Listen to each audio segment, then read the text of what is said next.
Hello everyone and welcome to my channel. Today we'll be looking at the events leading up to the point in which Cyberpunk 2077 takes place and how it affected what Night City looks like and how everything feels. A lot of you may already be aware, but Cyberpunk is based very closely on a role-playing game by Mike Pondsmith, which was published in 1988. This game is going to provide the basis for the way the game will look and feel, so strap in while we dive further into the depths of this game and discuss what we know so far. The open world in Cyberpunk is a fictional, California-based city by the name of Night City. The name of this city was inspired and taken from the name of its creator, Richard Knight, who wanted to build his dream city. It was initially called Coronado City, but after the assassination of Richard Knight, the city decided to honour his name by renaming the city. So, how did everything end up this way? There are two versions of the United States referred to in Cyberpunk lore: the old United States and the new United States. We will mainly be looking at what happened in the USA in this video, as it's way too expansive to cover what happened in the entire world in this video, and Cyberpunk 2077 takes place in the USA anyway. Everything started to decline around the late 1980s and declined pretty rapidly actually. Even more drama was ensuing when all this was happening, as the four major government agencies, the NSA, CIA, FBI and the DEA, formed a partnership or a coalition behind the president's back and effectively ended federal democracy. As a result, many states then declared themselves free states. In 1990, the USA started a war against drugs and communism, but this was just a front so they could invade South American countries.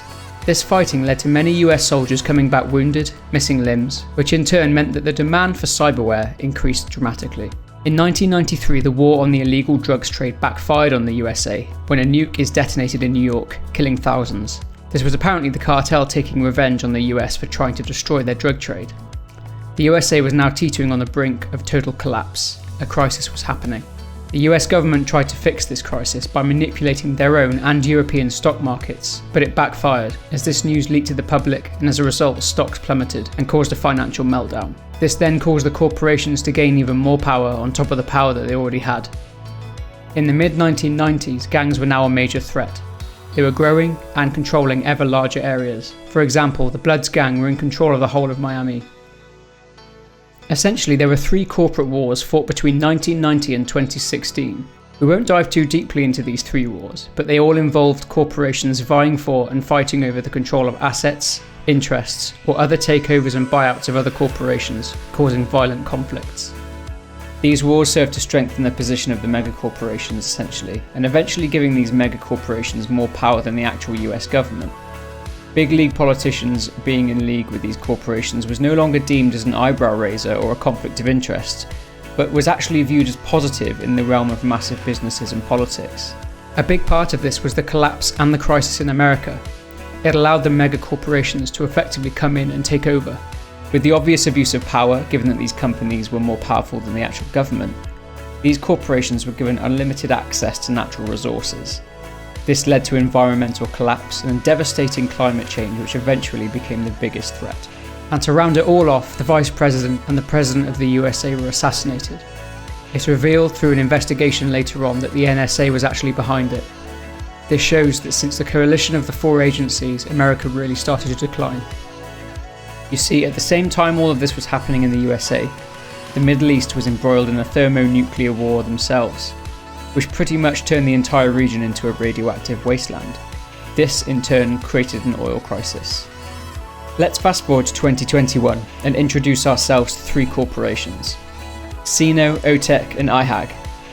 We won't bother saying their names, but they were all companies vying for dominance in the field of marine biotechnology. In the year 2021, Sino and OTEC, who were bitter rivals, were locked in a battle over the remains of IHAG, who had declared bankruptcy. Due to IHAG's bankruptcy, they opened bids to acquire what remained of the company.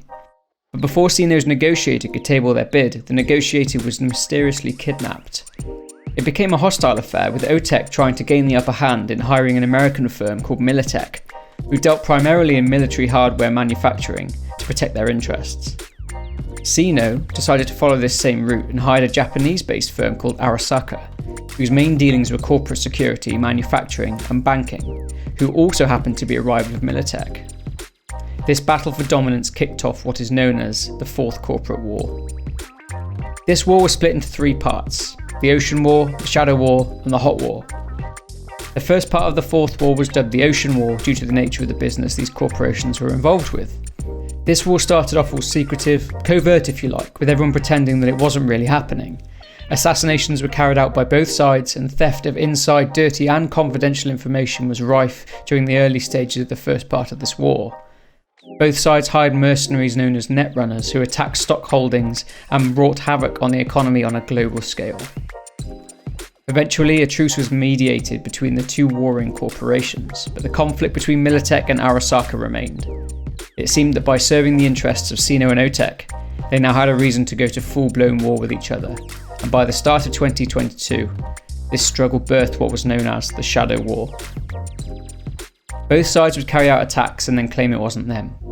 This tactic was why the war was dubbed the Shadow War, as no one really knew what was happening. This part of the war was more brutal, unlike the secretive methods used in the Ocean War. Raids were carried out on military facilities by mercenaries and edge runners. This leads us onto the net. It was filled with deadly programs and viruses during the war due to the battle that took place on the net by Militech and Arasaka. But this stage of the war didn't last very long at all, with these activities coming to a head and fueling the next stage of this war, what was known as the Hot War. This was the boiling point. During this period, many big corporations picked a side, if you like, which was the catalyst for fighting and violence in all major cities around the world. Cities were destroyed as a result, killing citizens and making refugees of citizens. Now, this conflict was escalating fast and was shaping up to be bigger than any of the three corporate conflicts before them.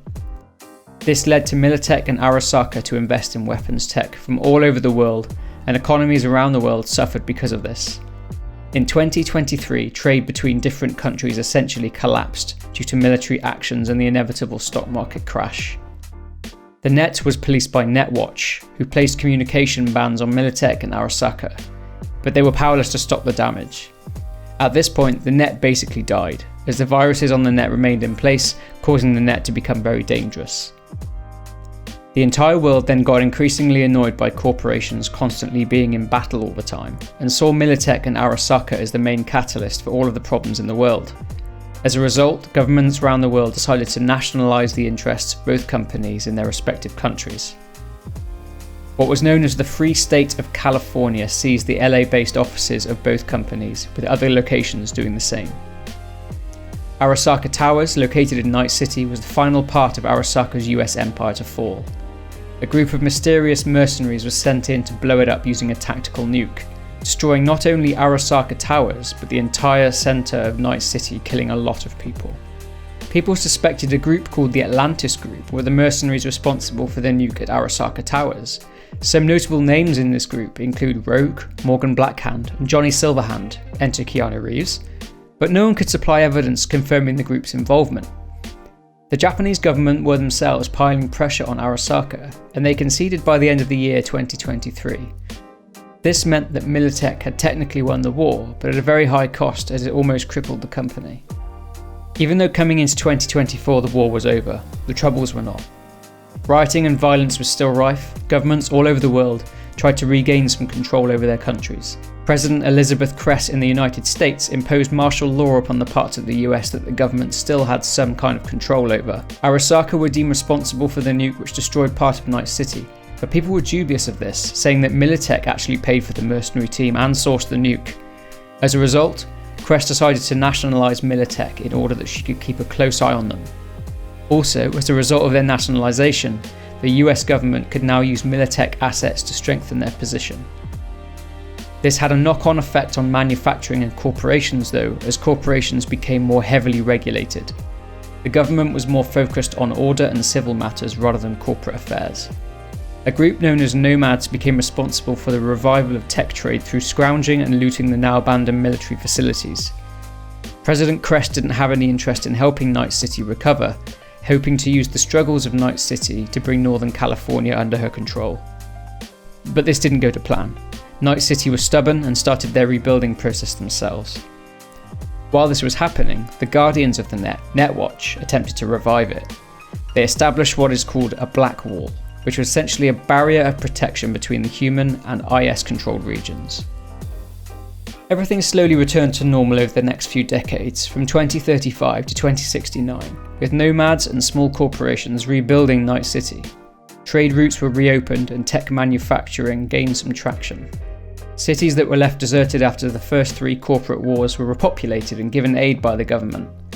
There were different individual networks and regional intranets were set up, but Netwatch didn't really have full control. However, the new net was harder for netrunners to penetrate. While this was happening, Arasaka had managed to build themselves back up by securing hefty contracts and re-establishing themselves as a corporate dominance once again. However, something new was brewing. At the end of 2069, there was a new president elected, Rosalind Myers. She brought forward a unification program to try and gain control of the Free States under the guise of strengthening the nation. It was only a matter of time before the conflict rose up again. The US government, with Militech assets at their disposal, declared war on the separatist states. And this birthed yet another war, the Metal Wars. Although Southern California was supportive of federal rule, Northern California on the other hand were not. This kind of meant Night City were caught in the middle and didn't know whether they were going to be invaded by federal troops. Whilst Night City anxiously waited, a councillor named Lucius Rhine was able to gain support from Arasaka, who arrived in Coronado Bay in style, in a supercarrier, leading to the federal troops retreating from the outskirts of Night City. After this, a treaty was signed by the new United States and the Free States, ending this war. The US government feared another global crisis, so this treaty made sense to them. As a result, Night City became a completely free international city, separated from laws and governance. Night City then allowed Arasaka to build a new HQ in downtown Night City, in the same place that their old building was destroyed 47 years later.